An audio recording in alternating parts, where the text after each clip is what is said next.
وآل وأصحابه وكل لا علم لنا إلا ما علمتنا إنك أنت العليم الحكيم.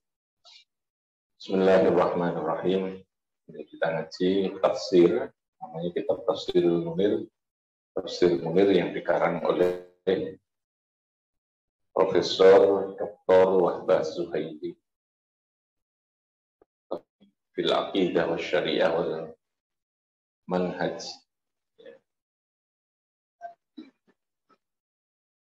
Penjelasan atau kajiannya lebih menekankan kepada persoalan akidah dan hukum serta metode bagaimana kita memahami terhadap sebuah ayat.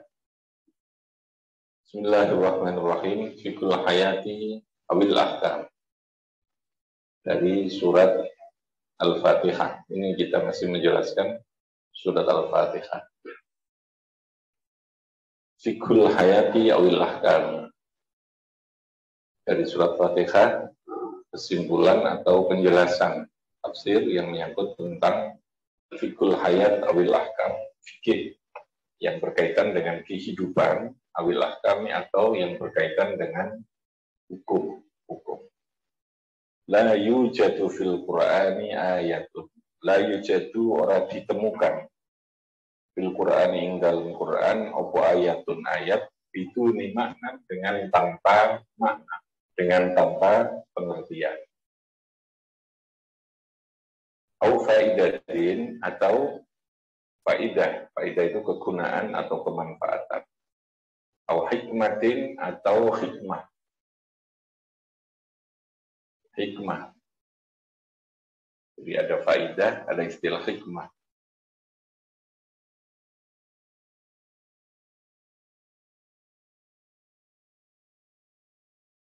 Dengan kemanfaatan atau kegunaan yang bersifat subjektif ya, yang kita rasakan di dalam kehidupan yang bisa berbeda gitu ya. Kayak kita minum jamu itu hikmahnya bisa berbeda satu dengan yang lain. Itu hikmah. Sesuatu yang lebih dalam dari sekedar faidah. Al-faidah itu kemanfaatan yang berlaku secara universal. Faidah. Sama-sama manfaat ya, sama-sama kegunaan. Jadi kalau faidah itu lebih bersifat umum, artinya dengan kondisi yang bisa jadi sama, gitu ya. Tapi kalau hikmah itu sesuatu yang bisa dirasakan oleh orang-orang tertentu, bisa sama, bisa tidak. Tapi lebih kepada sesuatu yang sifatnya subjektif, ya. Subjektif. Ini dalam bahasa Arab. Jadi istilah yang digunakan meskipun secara lafaz itu punya makna yang sama, tapi rahasia atau kandungan yang terkandung itu bisa berbeda gitu ya, lebih luas. Ya sama dengan mahabbah, mawaddah, rahmah. Itu kalau diterjemahkan dalam bahasa Indonesia ya kasih sayang. Tapi kalau dimaknai dalam bahasa kitab, dalam bahasa agama itu masing-masing punya tekanan, punya stressing, pemahaman dan punya rahasia yang berbeda. Gitu ya. Itu kalimat di dalam bahasa Arab. Au tashri'in atau tashri'. Tashri' itu yang berkaitan dengan hukum atau perundang-undangan. Jadi maksudnya la yujadu fil Qur'ani ayatun biduni makna.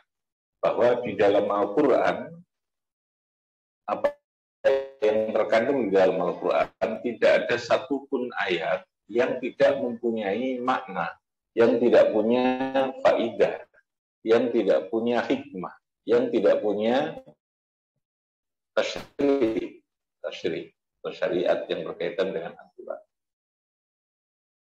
Jadi kalau begitu artinya semua ayat yang ada di dalam Al-Quran itu kita meyakini pasti ada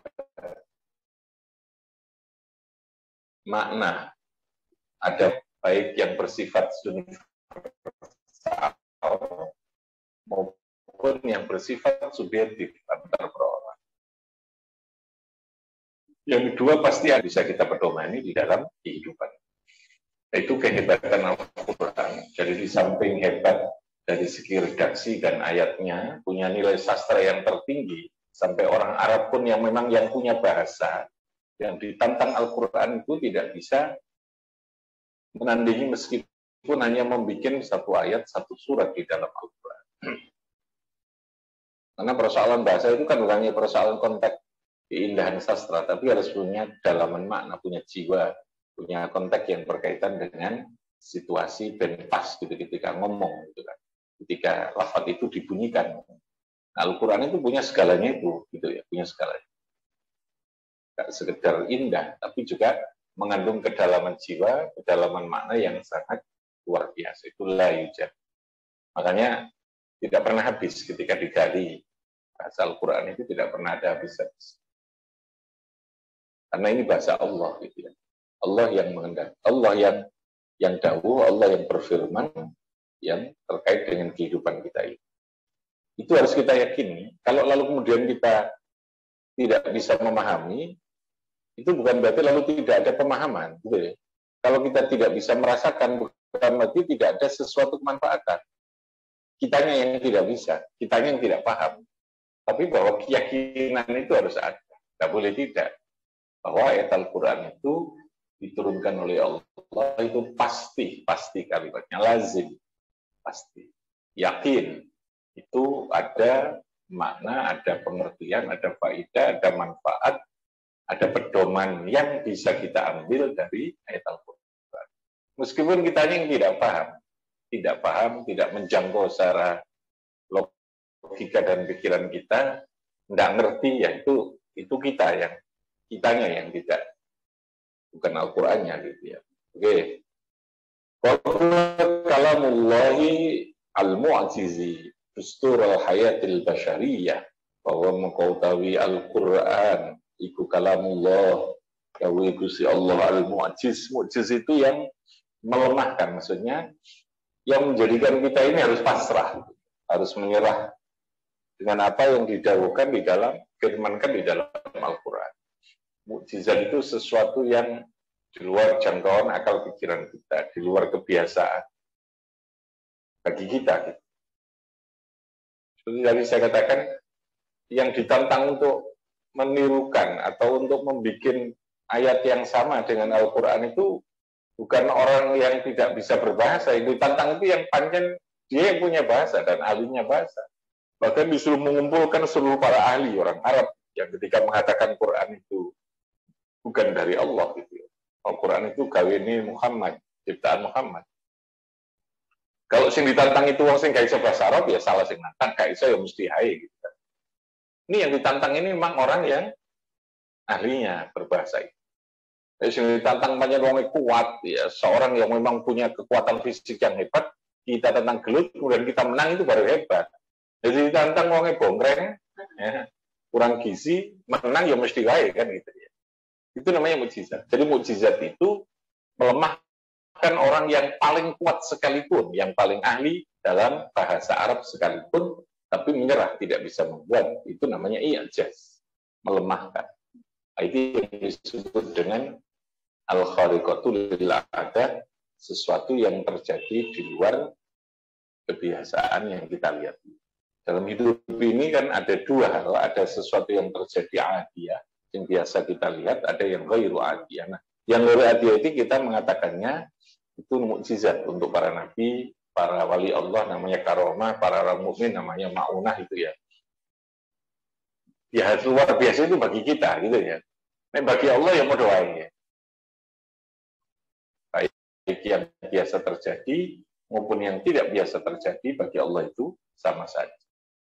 Nggak ada yang rumit, nggak ada yang sulit, nggak ada yang ya kita saja dalam akal pikiran kita ukurannya. Kalamullah al-mu'jiz dusturul hayatil basyariyah. Kalamullahi al-mu'jizu ya, di atas menjadi sifatnya kalam. Dusturul hayat, dustur itu menjadi pedoman. Dustur itu menjadi undang-undang, menjadi konstitusi kehidupan al-basyariyah kang bangsa menungso. Jadi yang diatur, yang dijadikan objek hukum atau yang menjadi sasaran pengaturan dalam Al-Quran itu adalah basyariyah, manusia. Basyariyah itu unsur kemanusiaan dalam manusia. Sehingga Al-Quran itu untuk manusia, bukan untuk malaikat.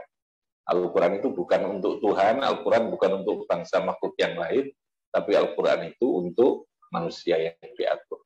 Tapi manfaatnya adalah untuk keseluruhan kehidupan alam semesta ini. Karena kuncinya ada di manusia yang punya tugas. Dan manusia itu benar, insya Allah lingkungan dan kehidupan ini juga menjadi benar.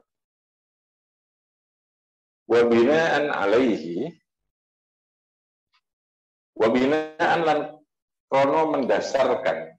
Nah, itu artinya dengan berdasarkan hal tersebut, bahwa Al-Quran itu adalah mukjizat, kalamullah yang mukjizat, yang la khariqa ladah.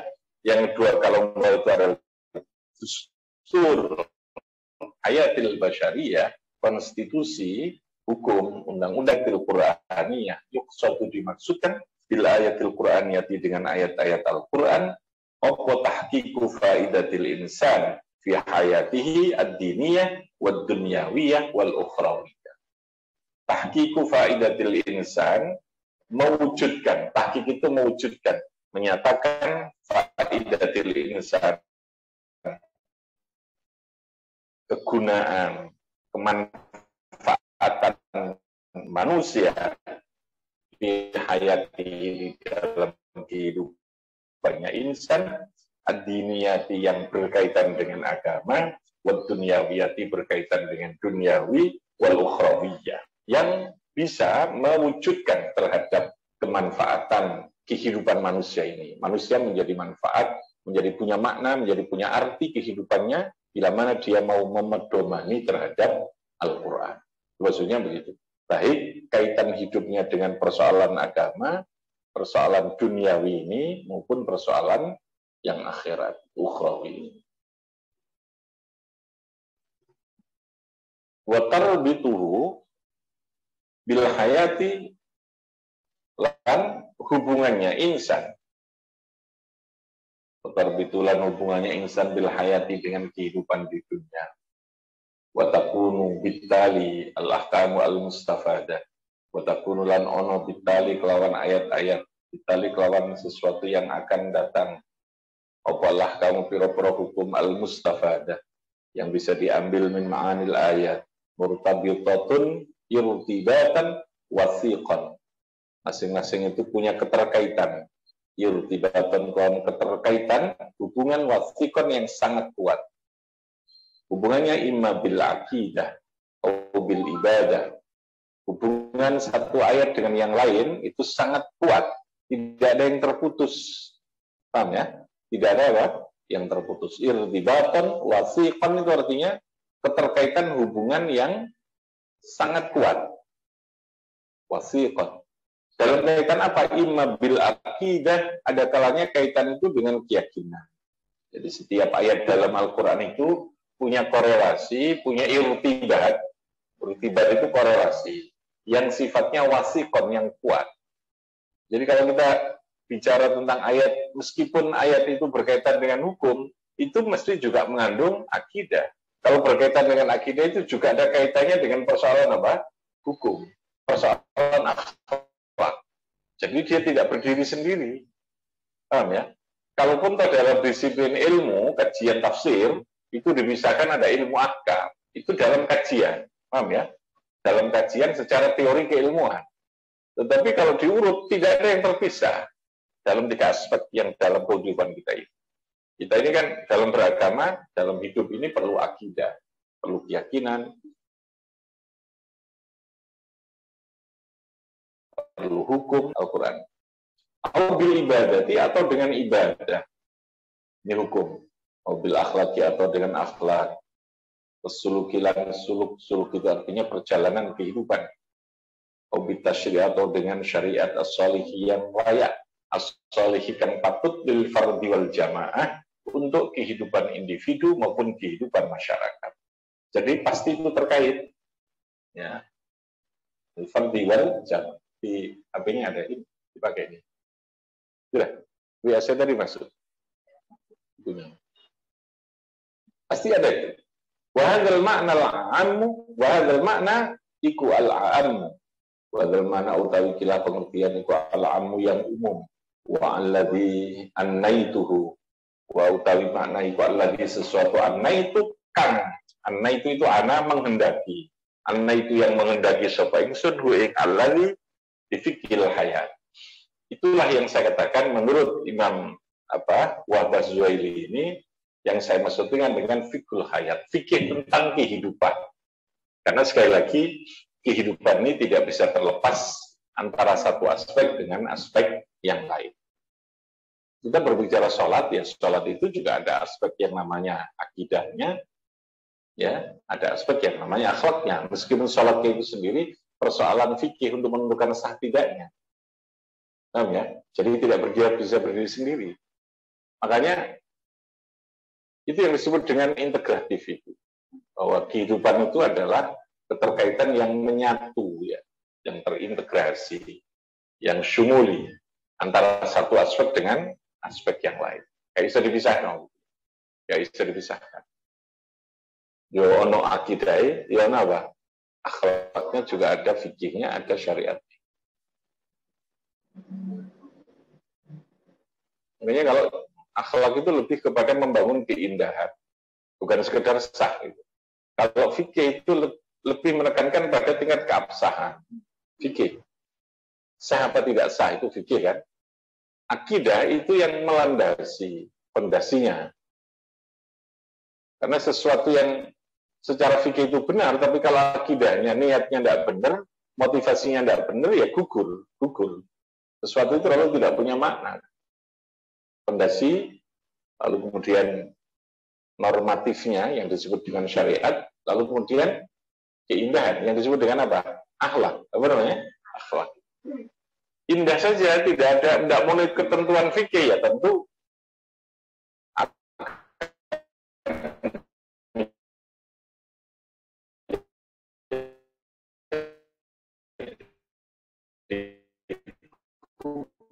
akan jadi salah.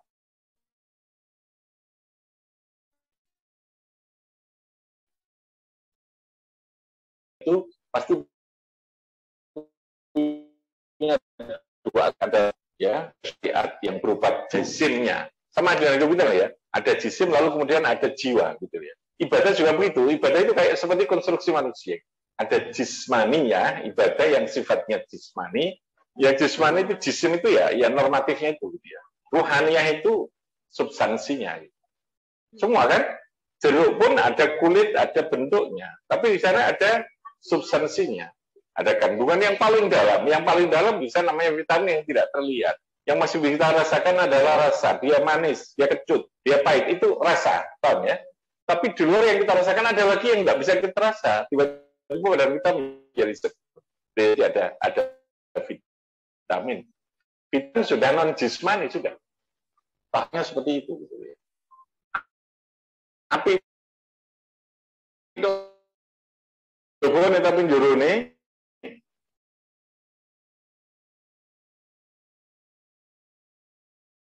kayak dimakan kan? Sama dengan hidup itu penuh itu. Dalam semua hal. Saya katakan ya, dalam semua hal, bukan dalam ibadah, dalam urusan kerja, kita nyambut gawe, hubungan keluarga gitu. Harus ada jiwa. Tidak hanya sekedar normatif, itu yang membedakan hubungan yang sifatnya kerja dengan hubungan yang sifatnya dengan jiwa. Yang sulit itu membangun bagaimana jiwa. Kalau mengendalikan fisik kita bisa.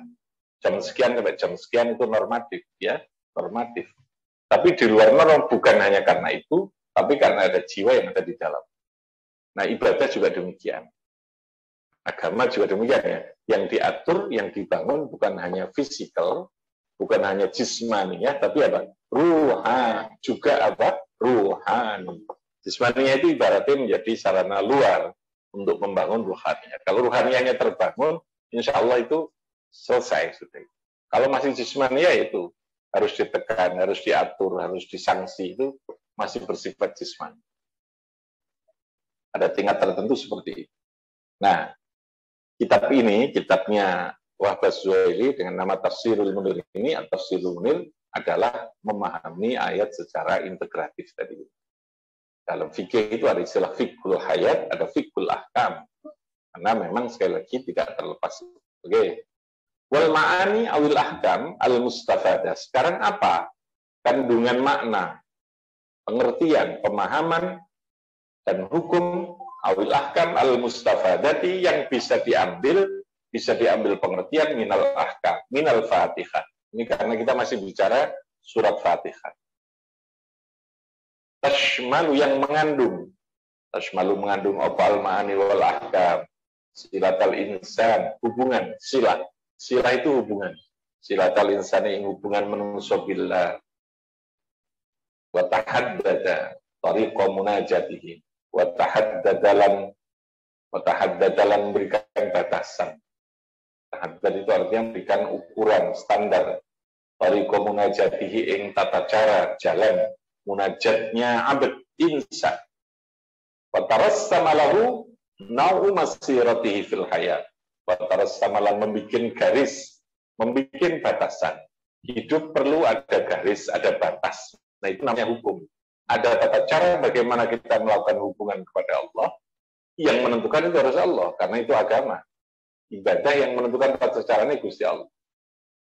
Dalam hidup kita juga ada rasem, ada namanya batas, ada garis, supaya hidup kita itu benar. Gitu ya. Kalau dalam bahasa lalu lintas kan harus ada jalur, tracknya harus jelas. Tracknya harus jelas. Ada tarusum.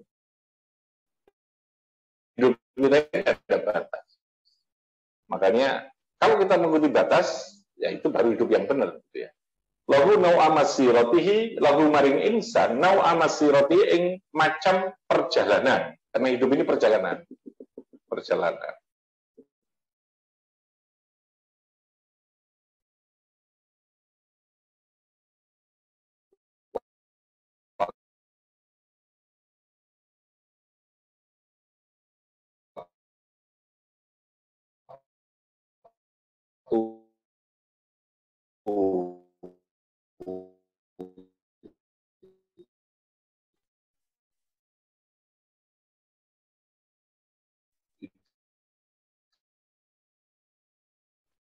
Jangan sampai hubungan itu lalu menjadi beban. Kita ini diberi waktu untuk melakukan hubungan yang resmi itu kan sholat 5 waktu. Jangan sampai hubungan yang sudah formal yang resmi itu kita merasa hubungan itu menjadi beban. Itu berarti merupakan apa istilah ya? Bentuk penyimpangan, bentuk pelanggaran yang luar biasa. Kita ini butuh kepada Allah, butuh kepada Allah dalam kehidupan ini, semua kehidupan kita ini butuh dengan Gusti Allah. Kalau kita melakukan hubungan itu tidak baik, kan namanya konyol, konyol. Karena hanya sekedar kita tidak melihat Allah gitu. Yang kedua, batalzamuhu bittiba'il manhajil aqwam wa tariqil a'dal. Batalzamulan mengharuskan apa Fatihah ing insan. Di dalam surat Fatihah kita diharuskan bittiba'il manhajil aqwam wa tariqil a'dal. Diharuskan untuk mengikuti jalan yang manhaj itu cara berpikir, manhaj itu rumusan hidup, rumusan kita memahami sesuatu, itu namanya manhaj. Hidup ini ada manhaj, ya, ada manhaj, ada jalan. Sama dengan kita mau berjalan, ada kendaraannya berupa mobil. Mobil itu kendaraan. Alat yang kita gunakan, metode yang kita gunakan, kalau dalam berpikir, metodologi, itu namanya manhaj. Ada metodologi, ada rumusan, ada kaidah dalam kita berpikir. Dalam hidup itu ada metodologi yang bisa menegakkan cara kita berpikir dengan benar, dan berpikir kita dengan adil. Wa tariqi al-adal. Alladzi lam khirafa fihi an milatan an jadatil istiqamah. Yang tidak, lam khirafa itu tidak bergeser, tidak ada penyimpangan fihi. Qayyidun, qayyidu an milatin. Qayyid itu artinya batasan-batasan. An jadatil istiqamah, dari garis keistiqomahan tadi. wala qabula bi ayyi launin min alwanid dhalali wal ghayyi, tidak mau menerima atau tidak bisa tercemari menerima bi ayyi launin dengan dia macam min alwanid dhalal, dari berbagai macam kesesatan, wal ghayyi lan tegese kesesatan, wal inhiraf lan tegese penyimpangan. Jadi ada istilah ad-dhalal, ada al-ghayyi, ada inhiraf. Inhiraf itu penyimpangan yang dilahirkan dari cara berpikir. Jadi memahami sesuatu yang menyimpang itu bahasa Arabnya inhiraf. Inhiraf itu penyimpangan dalam apa? Berpikir. Itu yang banyak dilakukan oleh orang Yahudi, orang Nasrani yang melakukan inhiraf. Al-Quran itu lalu kemudian dipahami, ditafsirkan dengan saenake dhewe gitu ya. Dengan nafsu mereka. Pemahaman terhadap satu aturan, terhadap suatu hukum, terhadap sebuah undang-undang yang saenake dhewe itu bahasa Arabnya namanya inhiraf. Inhiraf. Inhiraf itu pada tataran pemikiran. Tapi kalau ad-dhalal itu pada perilaku.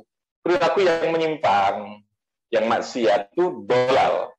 Al-ghayyi, al-ghayyi. Penyimpangan yang lebih kuat lagi itu namanya al-ghayyi. Jadi ad-dhalal itu menyimpang sama dengan al-ghayyi. Kalau ghayyi itu penyimpangannya sudah lebih jauh, lebih kuat. Nah, kalau inhiraf itu apa? Penyimpangan secara pemikiran, dalam hal mindset, dalam hal berpikir, dalam hal memahami sesuatu. Kalau tidak sesuai dengan tracknya, sesuai dengan kaidah dan rumusan, nah itu yang disebut dengan inhiraf. Apa namanya? Inhiraf. Nah, ini sesuai pintar tenan nih ya. Ngaji kelas tinggi ini soalnya. Bukan hanya ngaji monggo, sholat, itu fadilah ini, itu ngaji menghibur itu ya. Ngaji hiburan. Ini ngaji ilmu ya. Tapi sekali-sekali juga harus ada hiburan. Ini ngaji ilmu. Ini masuk nanti dalam tes PKG itu ya. Apa bedanya inhiraf dengan ad-dhalal? Sebutkan. Nah, gitu ya. Jawab berarti 0 nilainya. Ya. Wa ma'nal basmalah sekarang. Wa ma'nal basmalah tilan pengertian basmalah fil Fatihah. Ini kita mendalami tafsir Fatihah. Iso memahami Fatihah itu saja secara komplit itu sudah luar biasa. Memahaminya. Wa ma'nal basmalah tilan pengertian bismillah fil Fatihah. Ba'dal basmalah Fatihah anna jami'a ma yuqarriru fil Qur'an minal ahkami wa khairiha huwa lillah wa minhu. Nah ini ya, ini pengertian terdalam. Laisa li ahadin ghairullahi fihi syai'un. Kenapa Fatihah ini dimulai dengan bismillah? Anna jami'a ma. Sesungguhnya semua barang, semua ayat, semua surat yuqarriru yang menetapkan sapa Allah, yuqarriru yang menetapkan sapa Allah fil Qur'ani ing dalam Al-Qur'an. Minallah kami saking pira-pira hukum wa ghairi halan saliyani ahkam. Wa ghairi halan saliyani ahkam iku huwa namanya khabar jumlah. Iku huwa utawi ma yuqarriru. Iku lillah untuk Allah. Wa minhu dan saking Allah. Jadi seluruh ayat Al-Quran itu minhu lillah wa minhu. Apa? Lillah wa minhu. Seluruh ayat Al-Quran itu pada ujungnya adalah memberikan tuntunan bahwa seluruh yang kita lakukan, yang kita pikirkan, yang kita perbuat itu adalah lillah untuk Allah. Dan seluruh yang kita lakukan itu harus minhu, dari Allah. Dari Allah. Wa minhu. Laisa li ahadin ora ono li ahadin ketui seseorang. Apa ghairullahi. Nah, laisa li ahadin ghairillahi kang gitu ya. Laisa ora ono li ahadin ketui seseorang ghairillahi kang saliyane Allah. Fi ing dalam Al-Quran, fi dalam atau Al-Quran, apa syai'un sesuatu. Jadi tidak ada yang bisa ikut campur terkait dengan apa yang ditetapkan Allah dalam Al-Quran itu selain Allah. Siapapun dia, semua adalah Allah. Itu maksudnya begitu. Nah, pertanyaannya adalah bagaimana dengan tafsir? Tafsir itu sifat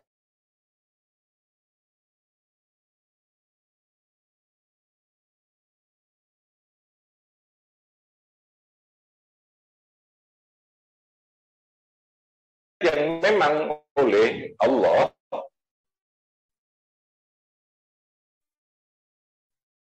dengan sengaja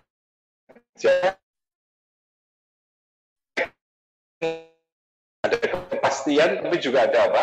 Fleksibel.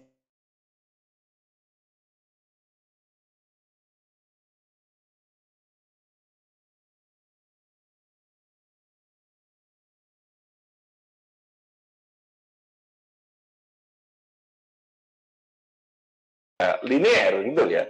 Kehidupan manusia tidak saklek, tapi dia akan memerlukan adanya aturan-aturan yang bisa lentur, bisa elastis, tapi tetap di dalam kepastian. Ini kan sulit begitu. Jadi tidak liar, tapi juga tidak lalu dikekang dengan kuat. Posisi Al-Quran itu seperti itu. Makanya lalu kemudian diberikan ruang untuk melakukan namanya penafsiran. Tapi tafsir sekali lagi itu bukan Al-Quran. Tafsir itu adalah pikiran manusia. Tetapi tidak sembarang orang boleh menafsirkan, gitu ya. Makanya Nabi dawuh, barang siapa man qala fil Qur'an bi ra'yihi falyatabawwa maq'adahu minan nar. Untuk bisa menafsirkan, menafsirkan itu memahami. Menafsirkan atau memahami Al-Quran diperlukan adanya kemampuan, ada prasyarat. Ya, ada apa? Prasyarat. Tidak boleh biroihi dengan hanya menggunakan logikanya. Otak-atik karo pikiran dewi dicocok-cocok no. Itu namanya tafsir otak-atik maduk ya, karo dewi. Nah, Allah mengancam falyatabawwa maka tahu minan nar. Wong nek memahami Quran dengan menggunakan logika dan pikirannya sendiri ya silahkan dia menyiapkan dirinya untuk nanti dimasukkan ke dalam neraka. Itu Allah mengancamnya sangat kuat, sangat keras melalui Kanjeng Nabi. Artinya apa? Memahami Al-Quran itu boleh dan dianjurkan, tetapi harus dengan prasyarat ketentuan yang memang dia punya kemampuan memahami. Dengan nawaitu, dengan niatan motivasi yang benar. Sehingga ada ahlinya. Makanya nanti di dalam Al-Quran dikatakan ihdinas siratal mustaqim